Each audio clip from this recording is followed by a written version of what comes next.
There are stories that no one dares to tell. Acts of revenge not carried out with knives, but with time itself. I'm Boss Nguyên, and this is where raw truth is told.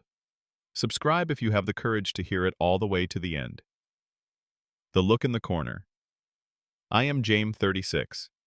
2 cups of coffee and 3 hours of sleep into the best afternoon of my career. The boardroom lights are warm, flattering, the kind that turn tired faces into glossy magazine spreads. The walnut table runs the length of the room like a runway, and for once I'm not tripping on it. Champagne flutes chime, light bright, almost comical against the low thud of my heart. The CEO says, "Good job with that even baritone that means more than the words, and hands find my shoulder. The way hands always do in offices, proprietary and congratulatory at the same time. I smile the way I practiced in hotel mirrors, up and down Wilshire, grateful, but not needy, confident, but not cocky. The $200 million contract with GBCom is done. 9 months of flights to LA, of nodding through bad coffee, of splitting hairs over indemnities and payment schedules, and whose lawyers were more allergic to commas. 9 months of seeing my apartment at dawn, of messaged apologies to a woman who stopped replying somewhere between April and May. None of that matters now, not for this minute. The contract is ours. Mine. The boardroom smells like flowers. Someone bothered to swap the plastic arrangement with a real one. Gardenias or jasmine. I never learned the difference. I register it in the way you register good weather on days you're too busy to go outside. The investor rep, a woman who masquerades fierce with matte lipstick and a laugh that could crack glass, leans in for a double tap on my elbow as if I'm a good luck charm. The CFO, no, I correct myself, interim CFO, gives me a nod from his end as if to say, "You did the hard thing, and I noticed." Then I see him, and the part of my brain that was floating clicks down a gear. He's in the corner near the black steel bookshelves that hold annual reports and awards in frames. He isn't smiling. He isn't frowning either.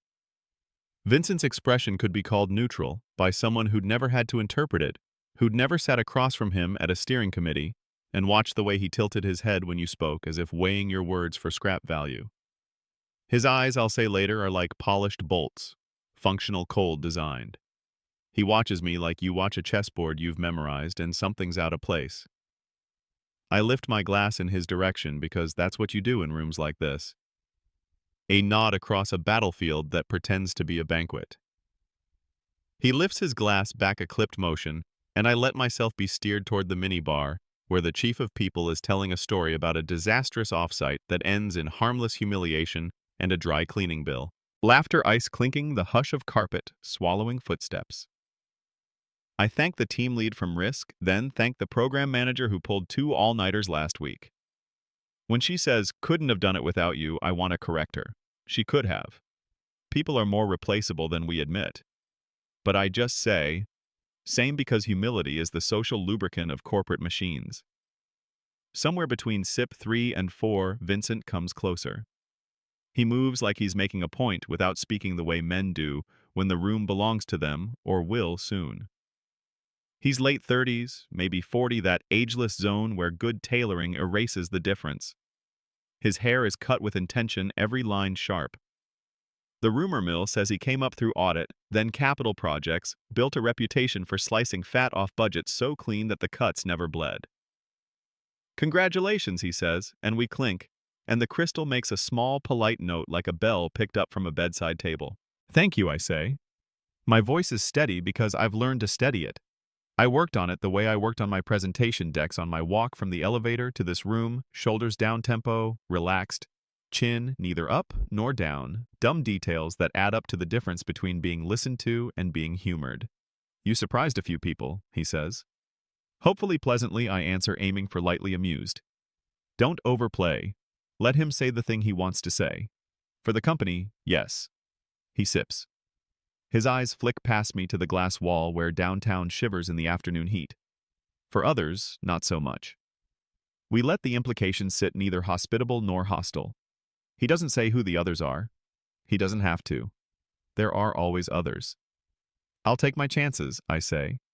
And he smiles a short smile. Not teeth, not warmth, more punctuation than punctuation. Enjoy the moment, he says, and drifts. I take the advice and do my best to enjoy the moment. I play the highlight reel in my head because it's my reel, and I earned it the fourth flight to LAX when the flight attendant remembered I don't take cream. The GBcom shareholder who said no in March and maybe in June, and returned my call in August with a Sunday morning voice the night I typed a clause revision hungover in a Hollywood hotel with a head that felt like an expensive paperweight, and still managed to wring the last 2% I needed.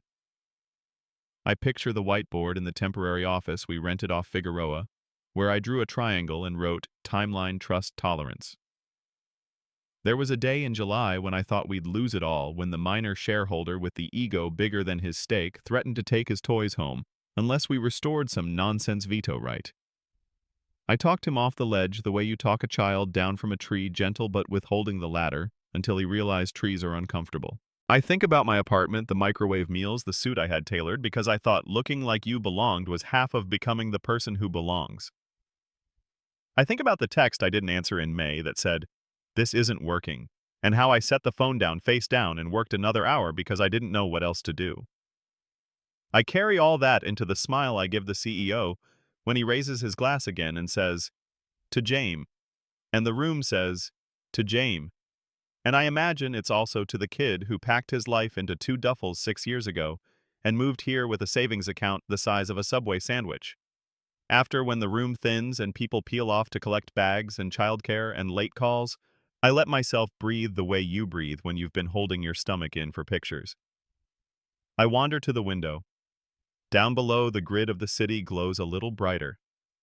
The air feels like it has cleared as if something exhaled. On my way out, the head of legal, Julia, touches my sleeve. "We need 2 annexes by Friday," she says. "Just sign-offs, nothing tricky. Text me the drafts." I tell her, "I'll look tonight." "Don't," she says, reading my face. "Tomorrow's fine. Go home." "I don't know how to do that," I say, half joking. I can tell she says not joking. In the parking garage, the air is colder. The concrete holds the day's heat the way a hand holds a secret reluctantly. My car, the one indulgence I let myself justify as productive, reliable, quiet, a cabin that feels like a decompression chamber, waits where I left it.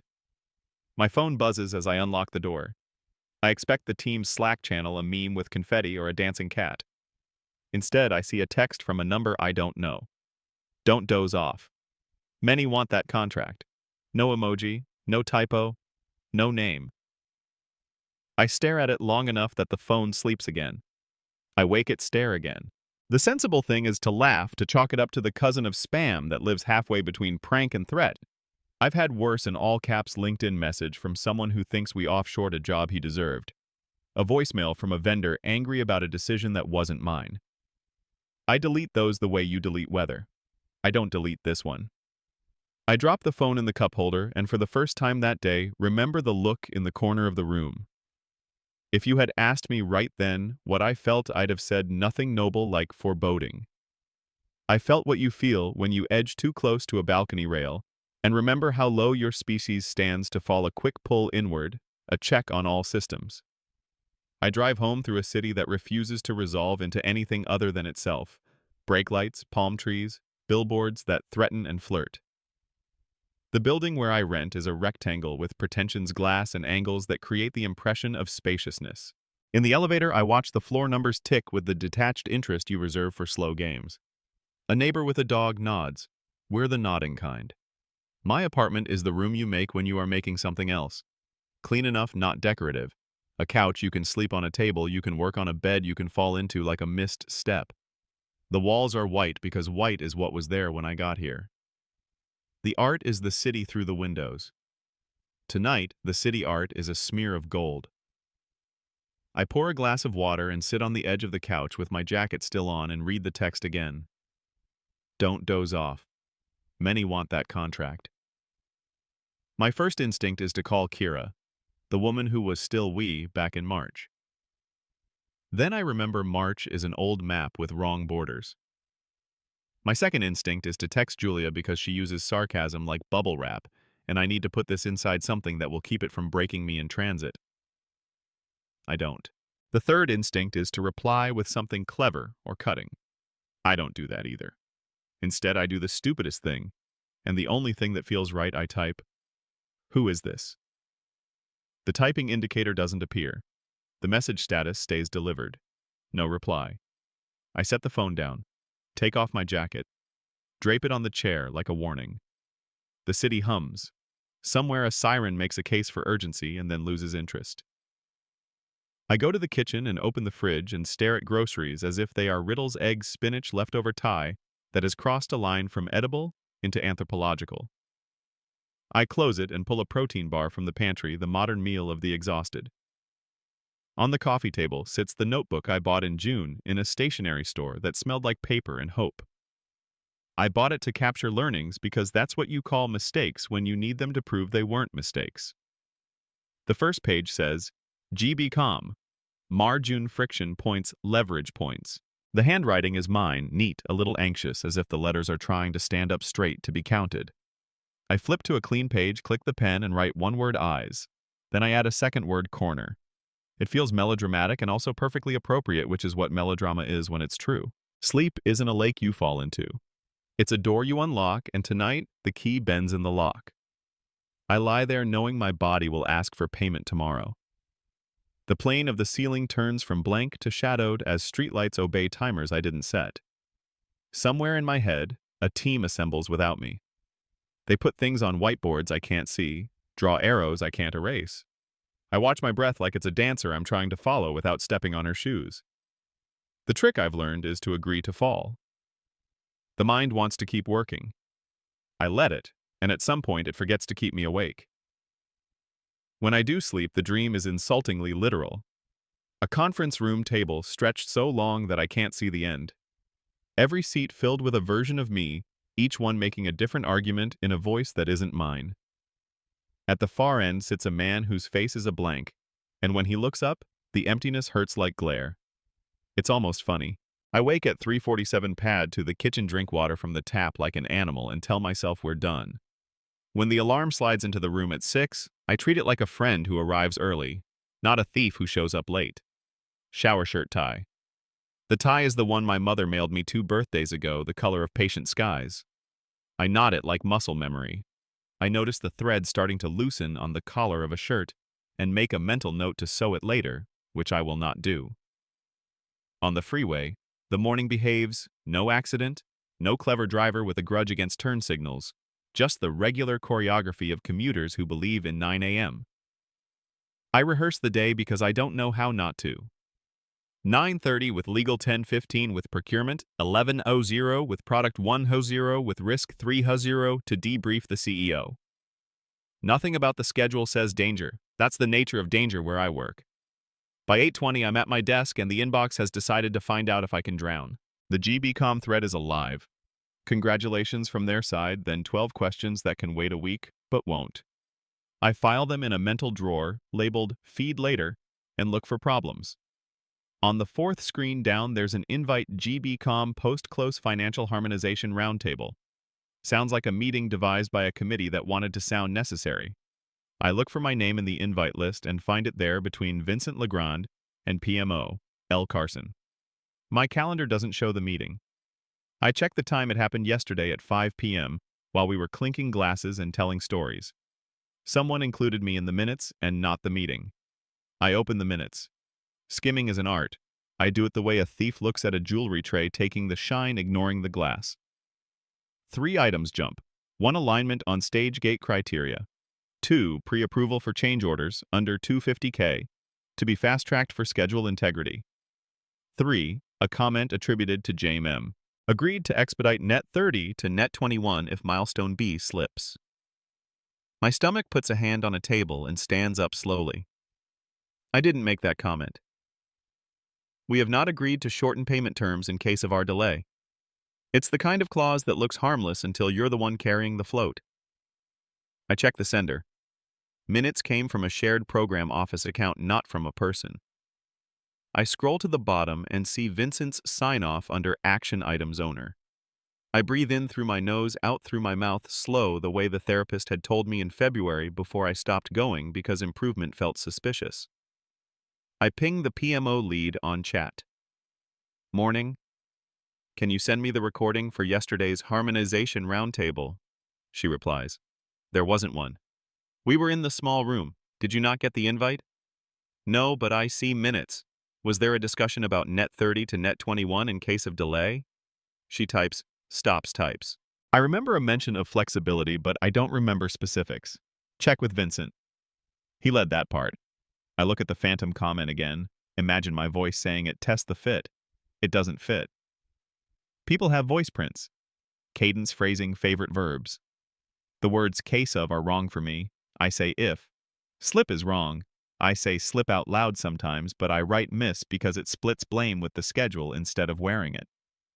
These are forensic crumbs no one else tastes. I need something heavier than taste. An email dings. It's from procurement subject line REGBCOM Team Comms. It includes a forwarded exchange in which I, my name, my footer, my little attempt at clean design, confirm that the team is aligned to consider quality acceptances on a rolling basis. I didn't send it. The sentences are mine, and not mine. There's an extra space after a period, a comma spliced where I would have used an EM dash and an OK that I never leave lowercased in client email. By 9:30, Legal slides into the conference room with coffee. Julia sets down a folder. We'll keep annexes brief, she says. 2 pages each, one for cap on service credits, one for dispute forum. GBCom will push for LA County. We want Delaware. I'll take Delaware, I say. Always take Delaware. She smiles at the joke, then reads my face as if I'm a line item with a variance. What she asks. I push the laptop around so the email faces her. She reads, frowns. Did you send this? No one headers looks clean, I say. But look at the aftertaste. She scans again, eyes going soft focus the way they do when she's reading structure instead of words. Who's running the program office alias this week, she asks. Rotates, I say. But the minutes list Vincent as action owner. Of course they do, she says, not unkindly. Don't spiral. Collect. Forward me the .eml originals. We'll have IT pull server logs. I nod because nodding is more practical than any emotion on offer. One more thing, I say, and tell her about the text. From who, no idea. Could be nothing. Could be. Don't reply. I already did. She gives me the look you give someone who puts their hand on a hot pan out of curiosity. If you get another screenshot forward, don't feed it. I want to feed it. I want it to step out of the shadow where things get to choose their shape. At 10:15, procurement arrives, and we triage purchase orders the way ER nurses triage injuries. This one can wait. This one is urgent because blood. This one looks minor but will become septic if we ignore it. There's a change order with a vendor whose owner I met twice in LA, charming a little too eager. The order includes a discount that makes no economic sense unless you've read a term buried in Appendix F that creates a kill fee if we terminate before July. We didn't agree to Appendix F. I look for who approved it. My name is there. Can we pause this? I ask as friendly as a hand on a brake. Paused. Procurement says pen tapping. We'll need a reason if the vendor pushes. Administrative reconciliation, I say. We'll be accurate later. They laugh because it's an inside joke and it's also a prayer. By 11, product wants to talk milestones and feature readiness. There's a jitter in their optimism, that frictionless energy that says they've been told to smile by someone who signs their paycheck. I give them what they need, a feasible schedule, and a promise to absorb late nights with them if late nights become the rule. I mean it. It's not hero talk, it's triage. At 1, risk gathers. And I present the closure plan with the same voice I use for lullabies that don't exist. Their questions are big and fair. I see the spreadsheet in my head as I answer, the cells lighting up, as if to show I still have electricity that nothing has shut off. In their eyes, I see a particular calculation is James still the James who won this. The interim CFO stops me in the hall between 1 and 2. Nice work, he says, and looks at my face like he'll remember what he sees and use it later. Thanks, I say. He starts to say more, and then chooses to say nothing. People who sit in chairs with levers master the art of unsaying. At 2:20, I get an email from IT that says my ticket requesting server headers and access logs has been closed as resolved WAI. WAI works as intended. There's no note in the comments explaining why they resolved and ask for information I didn't get. I reopen it and add please provide logs for 10 TLX to present for program office, alias and any messages with my user as header sender. I watch as a minute later a machine assigns the ticket to queue, messaging. I take a breath that tastes like coffee that went cold 12 minutes ago. By 3, I've convinced myself there's no smoke, there's just the idea of smoke. The mind loves patterns. It will draw faces in clouds. Then a subcontractor emails. The name makes me sit up. We haven't engaged them yet. They send a new quote, polite formatted, including a stitched-in string of prior correspondence between me and them where I allegedly asked for refreshed pricing to facilitate a decision path. My name, my signature, my sign-off line. But there's a word I don't use in formal mail, hey. I write hi, because a tiny part of me cares about formality as a form of safety. In one reply there's THX instead of thanks. The brain is a terrible liar. It forgives what it wants. I don't want to forgive this. I forward it to Julia with the subject we have a problem, which I never use because it's dramatic and I don't permit myself drama at work. She replies, come by. 3 minutes later, I'm in her office with the laptop and she's tracing headers with her finger on the screen, that old school habit that slows your sight enough to see. DKIM checks out, she says. SPF 2. I know, I say. That's what scares me.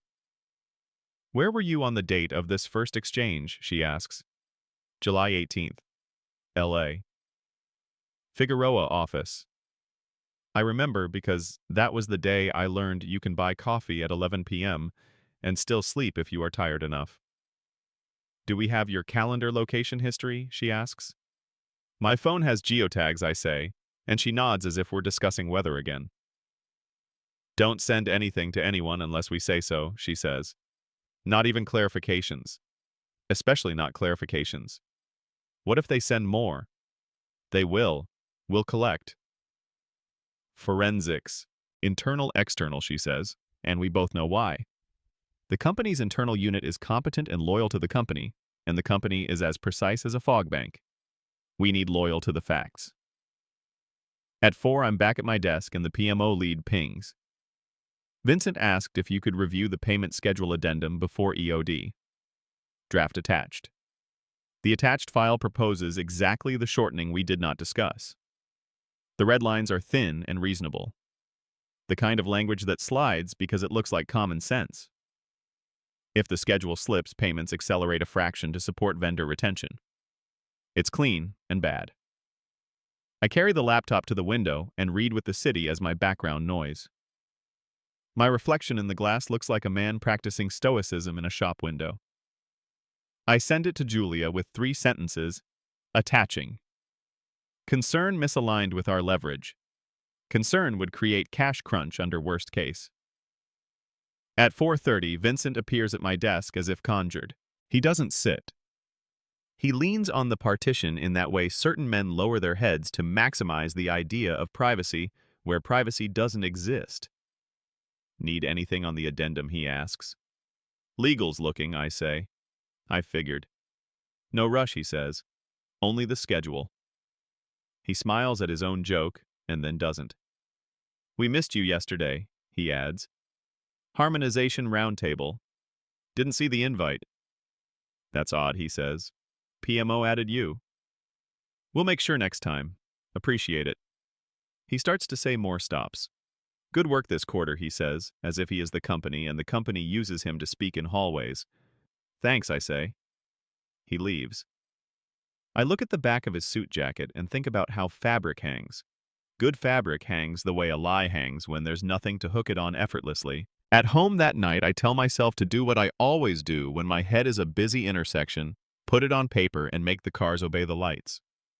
I open the notebook to the page that says Eyes Corner and add a column down the left margin date, event, artifact. I start filling it because filling is what I do when I can't fix. Septexi, close GB.com, boardroom, text from unknown. Septexx +1. Post close minutes include comment I didn't make. Septexx +1. Morning procurement chain includes email I didn't send. Septex clause 1 afternoon. Subcontractor forwards thread I didn't write. Internal ticket closed as resolved. WAI. Vincent asked about addendum. I write taste tests next to the forged emails. It's my private shorthand words that don't smell like me. I list them. Hey, okay, case of a comma where I would bracket a parenthetical with dashes like this, and decide to test myself later by writing a paragraph in their voice and seeing if it hurts. I know it will. I order takeout because the eggs and spinach don't feel like they belong to the life I actually have. While I wait, I stand by the window and let the city argue with itself below me. Horns are honest, people less so. When the food comes, I eat it standing at the counter and my phone buzzes. I don't expect a reply. It's been a day. There is one, though, from the same unknown number. Enjoy your summit. Winds change.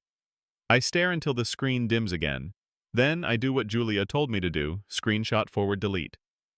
I open my messaging app to see if there's any data about the number. There isn't. The profile photo is blank as if anonymity were a color. I think about calling the number and hearing the breath on the other end, the half-second where one person decides to be a person or a mask. I don't call. If this is a game, I won't be the one who plays by rules I didn't write. Instead, I text Julia. Got another from unknown. Forwarded. She replies, got it. Sleep. Tomorrow we collect. Sleep. The word knocks softly on a door. Before I go to bed, I do the one thing I think might save me from myself. I pack a gym bag, something I haven't done on a weeknight in months. It's the old ritual pre-LA, pre-GB-COM, shorts, shirt, shoes. I put it by the door so future me has one fewer excuse not to be a body in the morning instead of a brain. I set the alarm. I put the notebook on my nightstand. I write one more word under corner, procedure, because that's what I have left when the floor starts to tilt. The gym is barely awake when I get there at 6. Bodies move in elliptical orbits, faces set to mornings are a phase.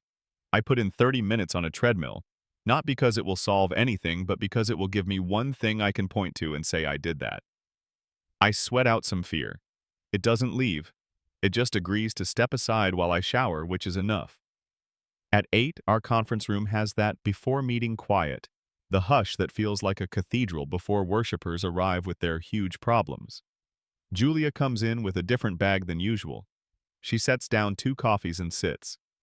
I made some calls last night, she says. We'll engage an external forensic team under NDA. They'll want copies of original .eml's device images, if we can get them, and server-side logs. We can do this in parallel with internal IT. Smile when you request access. Teeth when you follow up. You think it's internal? I think the mail relay says the call is coming from inside the house. Mail relay. We'll confirm. But I've seen this movie relays that don't exist on the diagram but pass through when someone needs a favor. Who would need a favor, I ask, as if the room forgot the answer. As if there weren't an empty smile in the corner with my name on it. She doesn't say Vincent. Neither do I. We say motives and opportunities and controls. We say governance, which is a way to clean dirty things without touching them. Do not make accusations, Julia says. Do not send angry emails.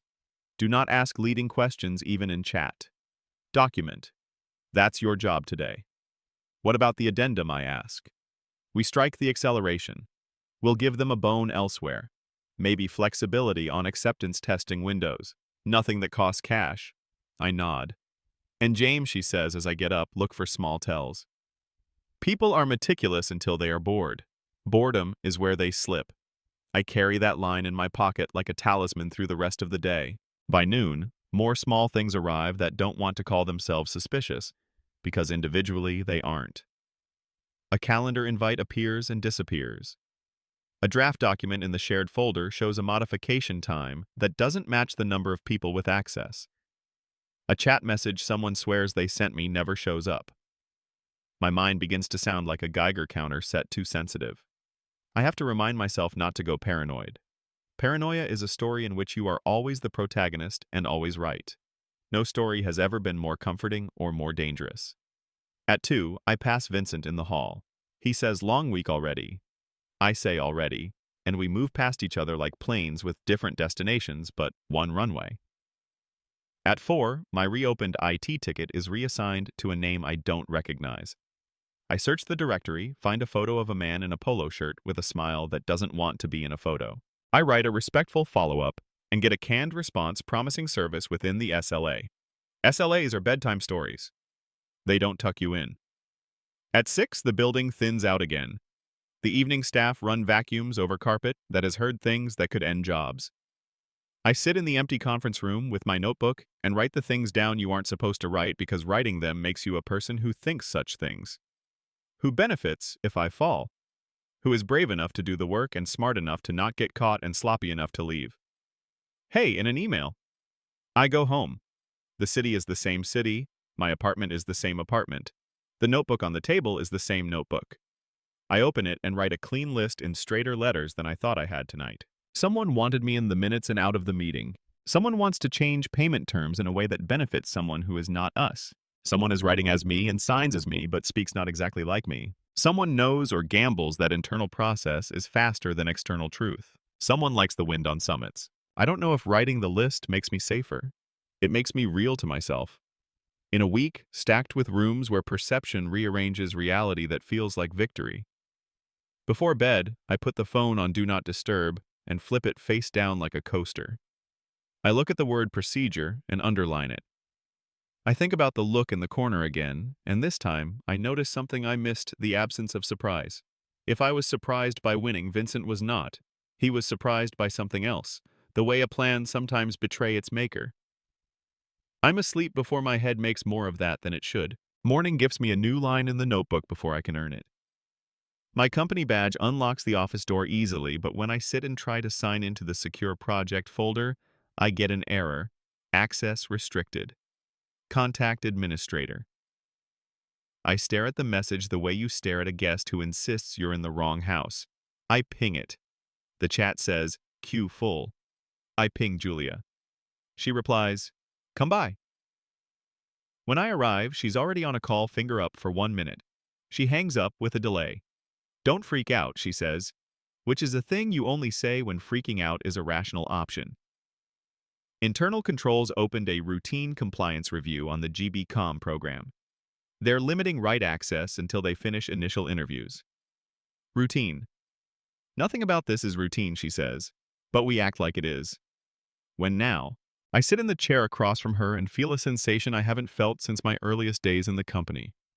The first time a director said, let's hold on that, and I learned the difference between permission and forgiveness. I feel small. It isn't a scandalous feeling. It's mathematical me against an apparatus, a hand against a wall. Initial interview at 2, she says. Bring nothing but your memory and your calm. We'll be in the room. And Vincent? He's not on the invite, she says, which means he is already in the other room. The old joke lands: if you're not at the table, you're on the menu. I make another note in the notebook, then close it because the next part will be live and will require hands-free. At 2, the interview room is colder than it has to be.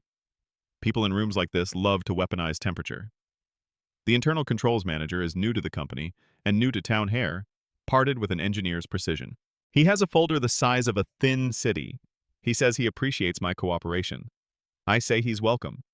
He sets down a printed email of concession with my name under an e-signature exactly perfect, except for a timestamp that is 2 minutes and 39 seconds out of sync with my token's sync history. I don't know that yet. I only know it's wrong. Did you sign this? He asks. No, I say. He nods like my answer was a configuration and he is checking the box in an installation wizard. We're just following process, he says. He asks me to walk through the final week before close, the day of close, the day after. I do. He takes notes like he wants them to be art and will settle for diagram. When we finish, he smiles a polite smile that is not a smile. We'll be in touch, he says, and the words click into place with all the other clicks. The picture is becoming a picture. Not the one I would have chosen, but one I can name. Outside the room, the hallway feels warmer. I turn to Julia and find in her expression the thing I need. Recognition without pity. Document, she says again like a mantra. We're building a ladder. Out of what I ask. Out of what they throw at us, she says. Lucky for us, it's all wood. That night in my apartment, I open the notebook and write a new word on the page that started with eyes and corner and grew a list like a spine. Ladder. Then I write a sentence beneath it, my handwriting slanting a little too fast. They think wind is the enemy. It's gravity. I put down the pen. I let the city hum. I listen for the sound of the next thing because the next thing always makes a sound before it arrives. And if you can train yourself to hear it, you can choose how to stand. I don't know yet that the sound will be my name spoken in a room I'm not allowed to enter, that the next morning when I badge in a second time, security will ask me to step aside for just a moment, that the email will arrive before I sit down. You are placed on paid administrative leave pending investigation, and that the word pending will be a small cheap nail on which they'll try to hang my entire future. For now, I have the look in the corner, the anonymous texts, the wrong commas, the right paranoia, the list, the ladder, and a plan that isn't revenge yet, because revenge is a destination, and I've only just drawn the map. I close the notebook and turn off the light.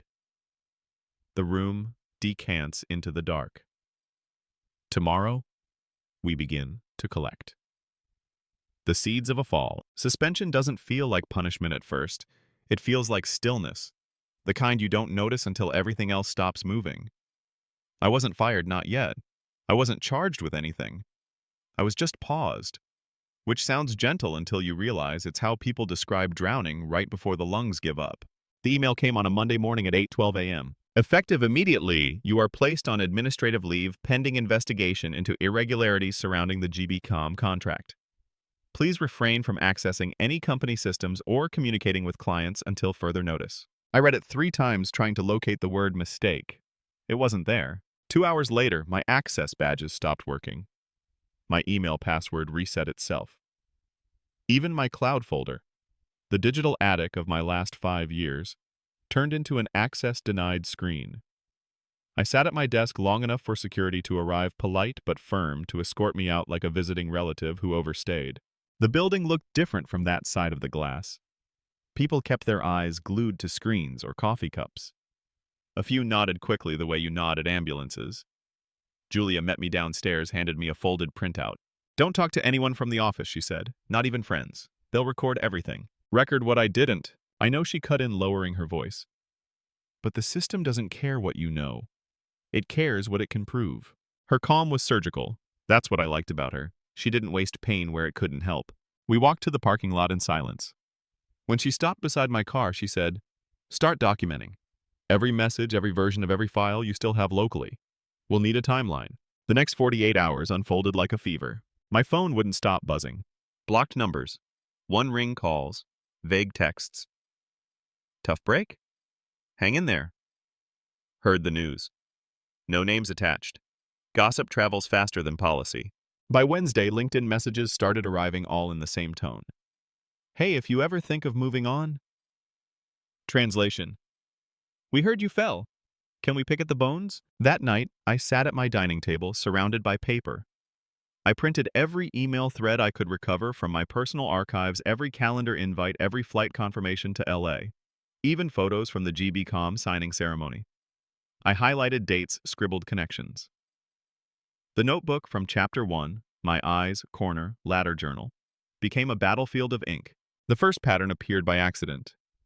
The fake emails, the ones that used my name, had one consistent timestamp anomaly. They were all sent between 1:10 and 1:20 a.m. Pacific time, always within that 10-minute window. I checked my phone's sleep app.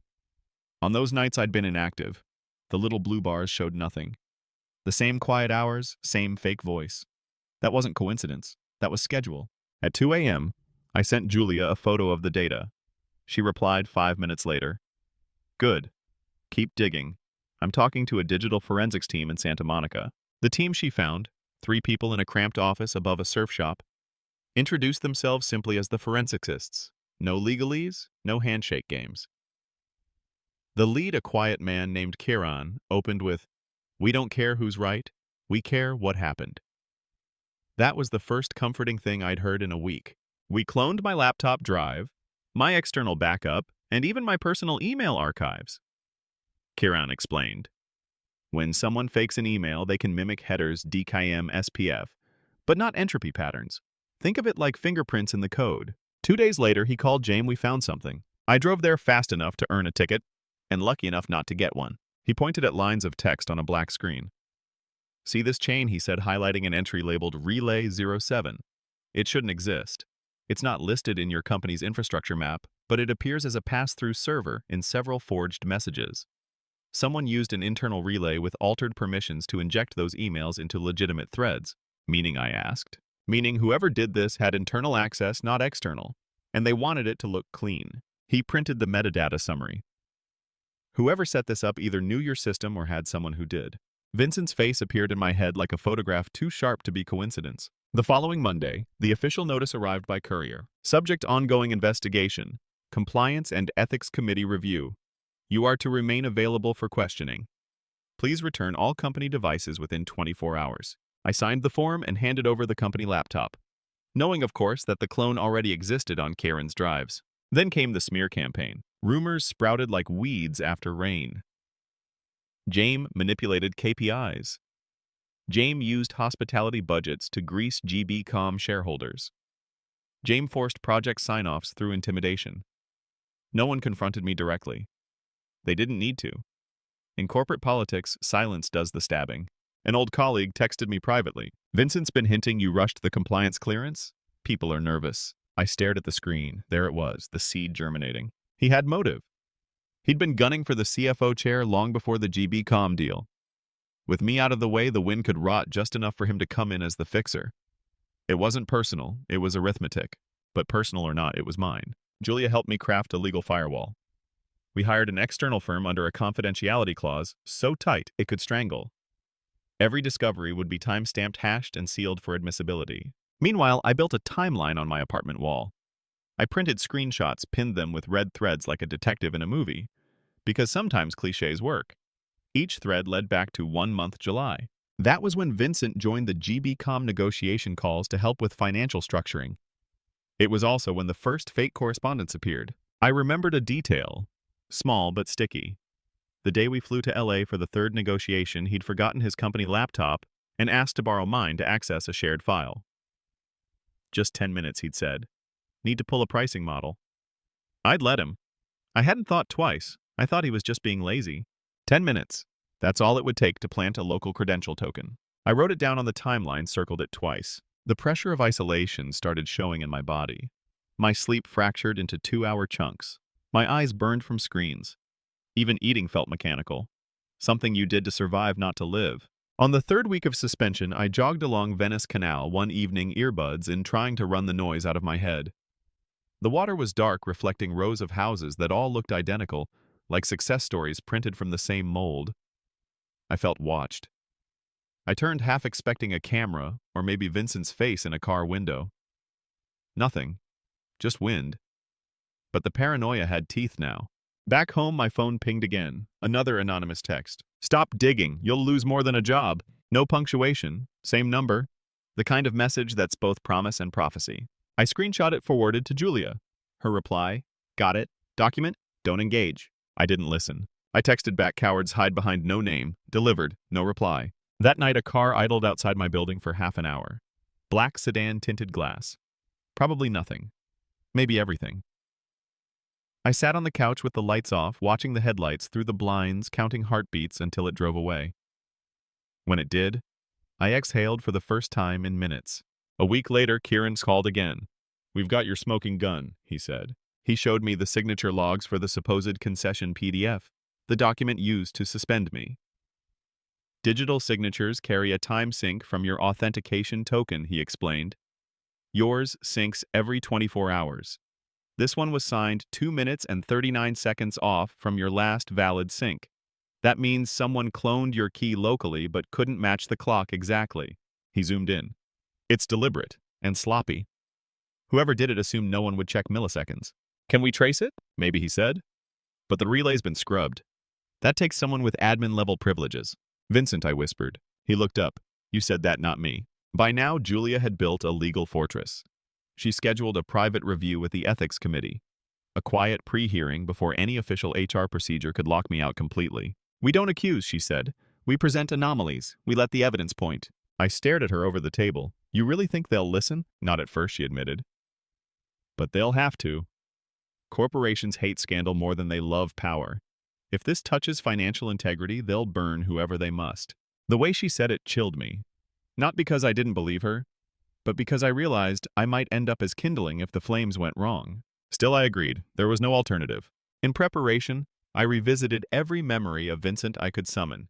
Boardroom jokes, hallway nods, the way he touched his cufflinks when thinking. The picture that formed wasn't of a villain twirling a mustache. It was of a man who believed the rules were suggestions for slower people.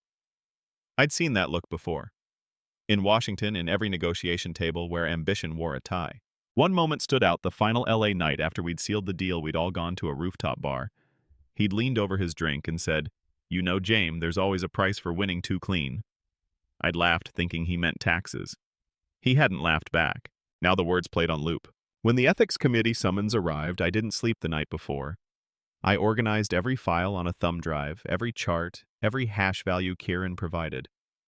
I rehearsed sentences in the mirror, careful to sound calm, factual, not desperate. Desperation smells worse than guilt in corporate rooms. At dawn, I walked to the balcony. The sky over Los Angeles was the color of diluted steel. I could hear the freeway hum, that endless white noise of ambition. I realized I didn't hate the company. I hated the part of it that taught people like Vincent to believe destruction was a form of proof. Before leaving, I opened my notebook one more time and wrote under ladder. "We don't climb to escape gravity. We climb to prove it exists." The hearing wasn't yet the war. It was the drum roll before it. But I didn't know that then. I only knew the stillness had cracked, and something dangerous was starting to move again. The fall and the voice. Suspension turns hours into mirrors. Every minute reflects you back to yourself until you're forced to admit what you won't say out loud: you are not indispensable. A job is a chair at a table. The table remains when the chair is gone. On day one, I tried to use the time. I did the things productivity blogs suggest. Laundry, inbox, hygiene, running shoes that remembered my feet. On day two, the apartment grew too quiet to bear. On day three, I stopped pretending not to count the dents the flatware made in the dish rack. Day four, I found myself pacing the balcony at 2 a.m., rehearsing arguments to no one. By day five, the stillness started to sound like accusation. The voice in my head split into two: the manager and the animal. The manager laid out tasks, assemble timelines, label exhibits, cross-reference headers, request logs without sounding accusatory. The animal had only one job: survive the humiliation of being doubted by people whose names I knew and whose faces I could draw from memory. I let them both work. The forensic lab Julia secured in Santa Monica sat above a surf shop that smelled like salt and neoprene. Inside it was all humming servers and careful fingers. Kieran, the lead, spoke like a man who had learned precision by losing things and needing to retrieve them later. "We make 3 kinds of evidence," he said, sliding a checklist over to me. 1. The thing itself. 2. The metadata the thing drags behind it like a wake. 3. The pattern drawn by many wakes crossing. He had me bring everything: my personal inbox exports, time machine, backups, text message, archives, even the dumb little smartwatch file that knew my heart at 1:14 a.m. when fake emails allegedly left my hands. He cloned my drives while explaining how email headers are like passport stamps, useful, but easier to counterfeit than people think. "We'll look for clock drift," he said. "We'll look for relay anomalies and line breaks in the wrong encoding. People who think they're invisible leave footprints. People who know they're invisible leave trenches." "How long?" I asked. "As long as the truth takes," he said, then relented. "Days, not months." I didn't know whether to be relieved or frightened. That afternoon, I laid butcher paper across my dining table like a surgeon prepping an operating field. I drew a line from January to October and began pinning reality to it with tape and ink. January-March, GBCom outreach. Rejection, X2. April-June pivot to neutral shareholders. 2 meetings where Vincent dropped in. July, the forgot my laptop incident. First appearance of Relay 07 in headers Kieran flagged. August, sudden courtesy from a previously hostile GBCom director. Vincent shadowed the call. September, signing day. The stare in the corner. Text from unknown. October, minutes from a meeting I wasn't invited to. Fake correspondence. Administrative leave. Seeing it like that changed it. Stories told in words can be doubted. Stories told in dates start to feel inevitable. I added a different color for personal life because the animal wanted to know whether I'd brought this on myself by not being a person outside the office. March. Kira stops answering. June. I buy the sky-colored tie my mother mailed 2 birthdays ago. August. I promise myself to sleep after close. September. I forget how. The manager looked at the paper satisfied. The animal put its head down and made a low sound I didn't know how to translate.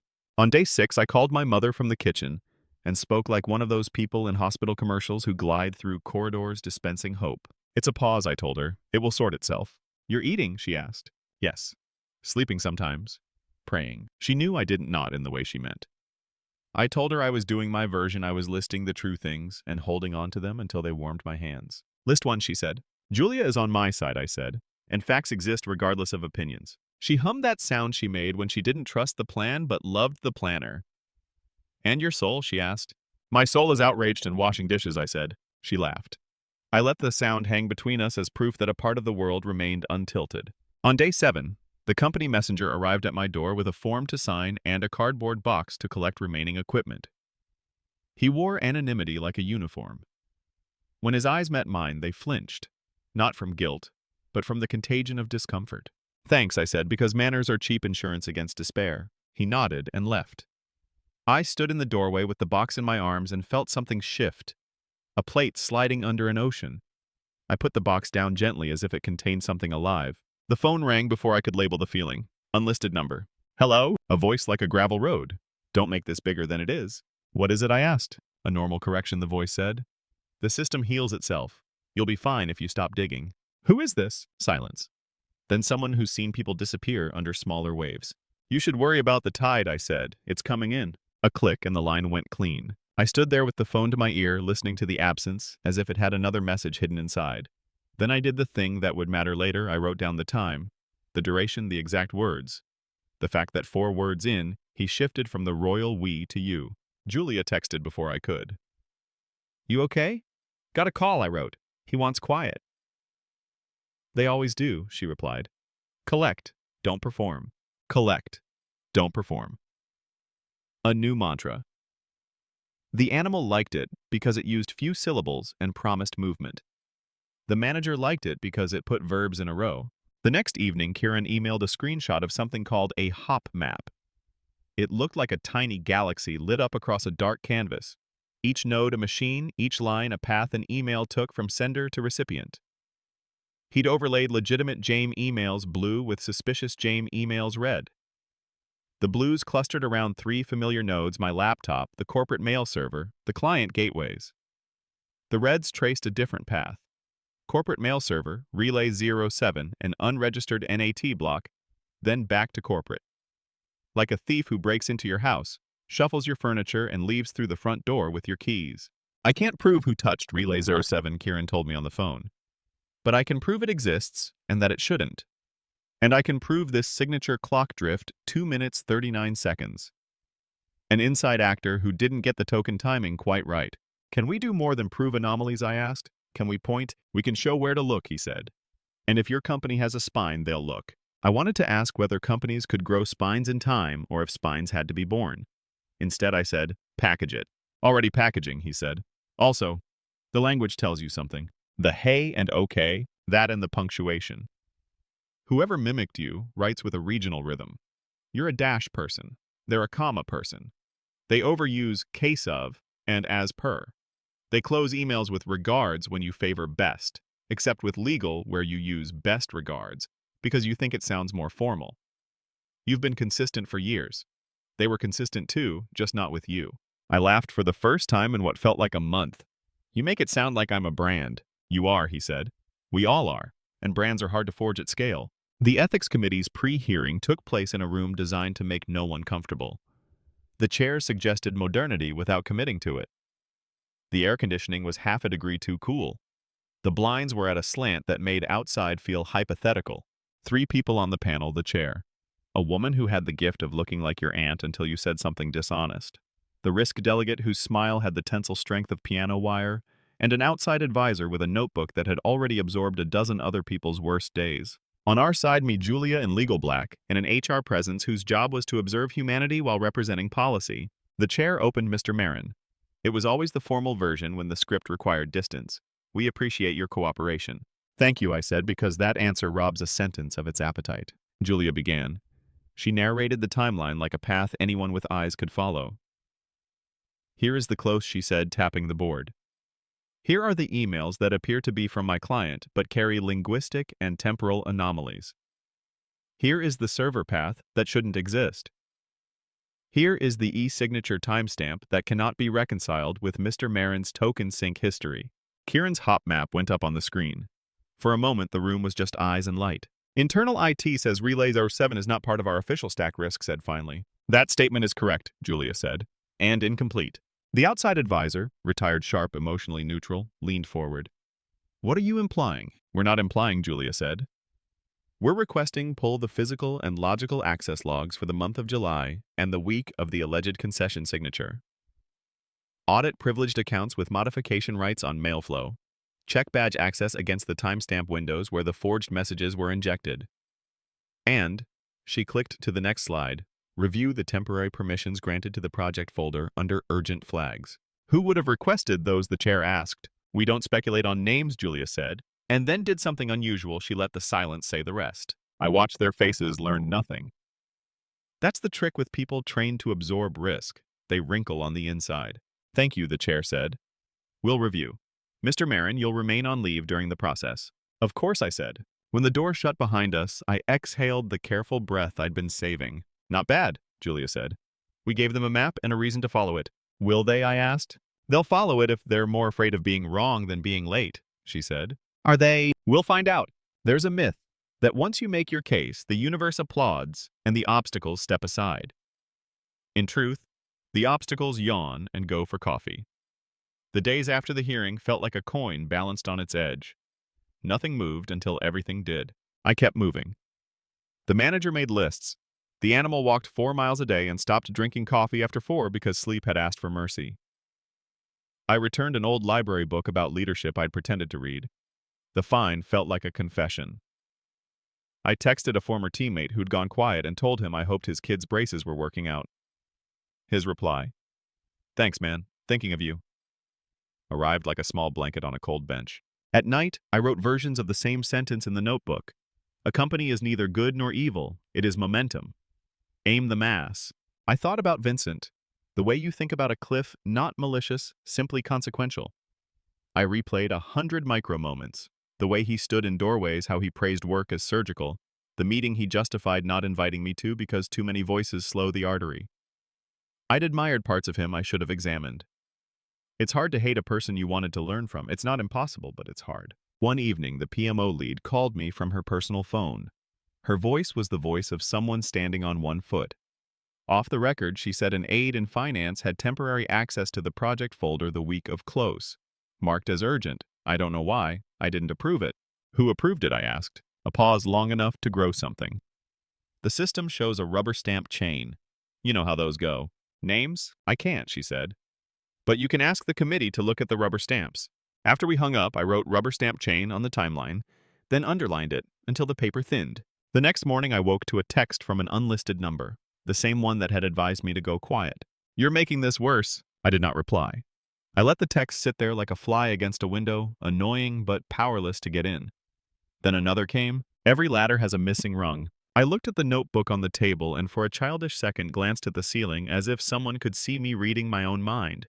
Then I forwarded the screenshots to Julia and Kieran and went for a run so I'd feel less like a man living inside a sentence and more like a person trying to make blood show up where it should. Halfway through the route, a memory arrived uninvited. The first week I joined the company, a director told me, "We don't go for throats. We go for wrists. People drop things when you squeeze the right place." I had smiled then thinking it was swagger. I didn't smile now. 3 days after the hearing, the committee requested follow-up material-specific logs for Relay 07 badge access for the nights of the forgery.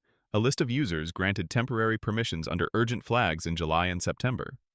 They also asked for the raw.eml files from the subcontractor thread. It felt like the coin tilting. Kieran sent over a tidy packet with hashes and hashes of hashes, like a chain of custody you could build a bridge from. Julia wrote a cover letter that said the polite version of "look here." I did the one thing I could that neither of them could do. I wrote a single-page narrative in plain English that started with a boardroom astare in the corner and a text that said, "Don't doze off, facts are metal. Stories conduct the current." The evening before we submitted, my phone rang again. Unknown number familiar. I let it go to voicemail. His voice arrived in my ear a minute later. "Last chance. Make this stop. No threat. No promise. Just a choice held out like a gift." I pressed the message to my ear again and closed my eyes. I pictured a hand extended across a table with a contract and a pen the way every negotiation begins. Then I imagined a hand pulling the pen back. "No," I said to the empty room, and felt the peculiar power of saying a word that doesn't leave a mark and still changes the air. I opened the notebook to the first page, the one that said "Eyes Wa Corner," and drew a line under it. Beneath, I wrote a sentence I couldn't have written a month ago. "A fall is only permanent if you accept the floor as home." The animal approved. The manager filed a copy. We submitted the packet at 8:00 a.m. on a Thursday. I showered afterward, like a person cleansed by ritual, then sat at the dining table with coffee I didn't need, and waited for the world to react or not react, which is its own kind of reaction. At 9:12, an acknowledgement received, reviewing. At 10:03, a second note. Please make yourself available for potential clarifying questions. At 11:40, silence. At 12:20, more silence. By 2, I understood why people invent gods. It is unbearable to have no one to talk to when your future is in the other room. So I talked to the page. I wrote the story as if I would one day have to tell it to someone who doesn't work in our industry, who doesn't know what a relay is, who doesn't care what Delaware law says about venue. I told it as if it had happened to someone I could love without conditions. Outside, sirens braided the afternoon together. Inside, I reminded myself that a voice is also a tool. At 5, Julia called. "They're asking for access permission logs," she said. "Specifically for 2 finance accounts and the program office alias. That's not nothing." "What should I do?" I asked. "Eat," she said. "Then sleep. If we're lucky, tomorrow will be loud." "Is Vincent?" "Don't say his name," she said gently. "Say gravity. It keeps you honest." After we hung up, I stood by the window and watched the city cycle through its evening routine. Lights on, lights off, lights that never sleep. My phone face down on the table buzzed once and then stilled. I didn't look. I didn't need to. There was nothing the unknown voice could say now that would change the one thing I'd decided I would not disappear from my own story. I closed the notebook and put it back on the shelf, not because the work was done, but because the work had changed. I had expected Chapter 3 to end with a rescue. Instead, it ended with something better and harder, the first clear note of my own voice cutting through the white noise. I brushed my teeth. I set the alarm. I packed the gym bag for morning because bodies need continuity when minds court collapse. I lay down in a room that had watched me fall apart and felt it become a room where I could put myself back together.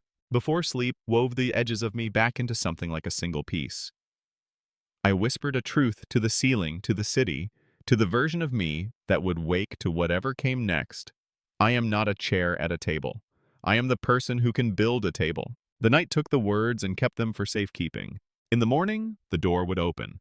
And if it didn't, I would learn how to open it. Unlocking the black box, morning found me with the unfamiliar weight of expectation. It wasn't optimism, not exactly. More like the moment before a storm when the air itself holds its breath. Julia's last words echoed as I dressed. "If we're lucky, tomorrow will be loud." By the time I reached downtown, the city had already woken to its usual noise.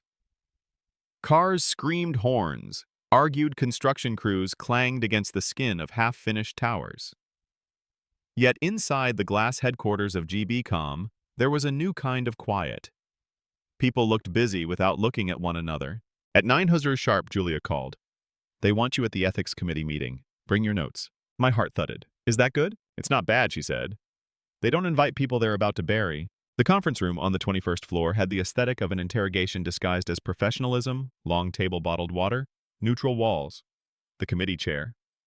Ms. Alcott, the woman who had looked like someone's aunt, sat at the head flipping through a dossier thicker than any sermon. Julia was already there, seated beside me with her laptop open and a calmness that I had learned was at least 50% performance. Across from us were the risk director, the outside advisor, and a new face, Someone from internal IT brought in as a technical witness. Vincent wasn't in the room, but his absence was so deliberate it became its own presence. Mr. Marin, the chair, began. Thank you for attending. We've reviewed the materials you and your counsel submitted. Today, we'd like to clarify a few findings. Her voice was neutral, like a coin balanced on its edge. Kieran's hop map appeared on the screen. Our external auditors identified an unregistered relay server, Relay 07, which handled several of the emails under review, she said. Internal IT confirms this server is not part of our approved infrastructure. However, logs show it was briefly activated during the week of July 18th. Can you explain why your credentials would appear in those logs? I met her gaze. Because someone copied them. How would they do that? In July, during negotiations in Los Angeles, I loaned my laptop to a colleague who claimed he'd forgotten his. 10 minutes. That's all it would take to plant a token or duplicate a local key. The IT witness typed something into his tablet. That's consistent with the access we saw, he said. The intrusion was local, not remote. The chair nodded. And this colleague's name? I hesitated, then said it. Vincent Legrand. The risk director's pen stopped moving. Julia slid a sheet across the table. The signature timestamp analysis. We've also verified the discrepancy in Mr. Marin's digital signature, she said. 2 minutes, 39 seconds. Impossible to replicate without direct manipulation of his authentication token. The outside advisor leaned back, studying me the way a surgeon studies a patient still under anesthesia. So your position, Mr. Marine, is that an executive of this company falsified communications and planted evidence against you. My position, I said carefully, is that someone inside had the access, motive, and skill. If the logs lead to Vincent, then they lead to him. If not, I'll accept wherever they lead. That answer changed something in the room. The chair's face softened slightly. People don't trust defiance. They trust willingness to be measured. Very well, she said. We'll proceed. Over the next hour, the black box began to open. IT pulled up badge access records. A name appeared. E. Graham Vincent's junior analyst. Her card had unlocked the data room at 1:13 a.m. on 2 of the nights the false emails were sent. She was technically off duty. Her access had been temporarily elevated by Vincent under an urgent finance audit. Urgent in what sense, the risk director asked. System shows no justification filed, it replied. Who approved it? A pause. It auto-approved under delegated authority. Julia's pen clicked softly. Delegated from whom? Silence. The chair closed the folder slowly. We'll need Mr. Legrand and Ms. Graham present for questioning. Effective, immediately restrict their system access. The IT witness swallowed. Understood. I sat still, afraid to breathe wrong. Every cell in my body wanted to shout. But truth doesn't need volume, only patience. When the meeting adjourned, Julia and I stepped into the hallway. For the first time in months, the air didn't feel like a courtroom. You did it, she said quietly. No, I said. We just made the light too bright for shadows. That night, the phone rang again. Same unknown number. This time I answered. I told you to stop, the voice said. And I told you no. You think this is over? I think you've already lost, I said. You just don't know what the word means yet. A long silence, then a click. I stared at my reflection in the window. It wasn't satisfaction I felt. It was exhaustion lined with vindication. Revenge had always sounded like fire. This felt more like gravity returning to normal. 3 days later, the official notice arrived. Subject outcome of Ethics Committee review. Following extensive forensic analysis and corroborating witness testimony, the committee has determined that Mr. James Marin is cleared of all misconduct allegations. Mr. Vincent Legrand and Ms. Elise Graham are suspended pending further disciplinary action for ethical violations and unauthorized system interference. The letter also carried one final paragraph. The organization expresses its regret for the distress caused and reaffirms its commitment to integrity. Corporate apology language, but beneath it something real. They believed me. I returned to the office the following week. The same hallways that had watched me leave now echoed differently. Conversations hushed when I passed, but there was curiosity instead of accusation. The walls had ears, but for once, those ears wanted to hear the truth. Vincent's office stood empty, the glass door stripped of his nameplate. A new manager had taken over, one who smiled too wide and said things like fresh start. I nodded, polite but distant. Fresh starts smell like disinfectant. In my own workspace, the computer hummed awake. My inbox, once a graveyard of rumors, now overflowed with cautious welcomes. Glad you're back. We always knew. Tough ordeal. Respect. Lies, most of them. But I accepted them as a currency of survival. Julia stopped by mid-morning. She didn't sit. They'll make a statement to GBCom next week, she said. You'll be reinstated as lead on the contract. Reinstated, I repeated. Not promoted, not apologized to. That's not how this world works, she said softly. Justice here is measured in continuity. I smiled. Then I'll take continuity. That night, I stayed late. The office was almost empty, lights humming overhead. I walked to the same corner where Vincent once stood watching me, the corner that had started everything. It was just a shadowed patch of carpet now, nothing special. Yet I stood there, glass of water in hand, staring at the city below. I thought of every choice that led me here, every flight to LA, every word in those forged emails, every second of those 2 minutes and 39 seconds that proved the lie. And I realized something: revenge hadn't been a strike. It had been persistence. Truth doesn't hit hard. It erodes until nothing false remains standing. On my way out, I left a note on my desk for myself. The black box was never about data. It was about people who thought no one was watching. I turned off the lights. The building exhaled, and for the first time in months, so did I. Reclaiming what's mine. When I stepped back into the boardroom, everything looked the same. The polished walnut table, the sterile air conditioning hum, even the faint floral scent of the cleaner they used on Fridays. But the silence was different. It wasn't the silence of suspicion anymore. It was the hush that comes when people realize the story they were told was wrong.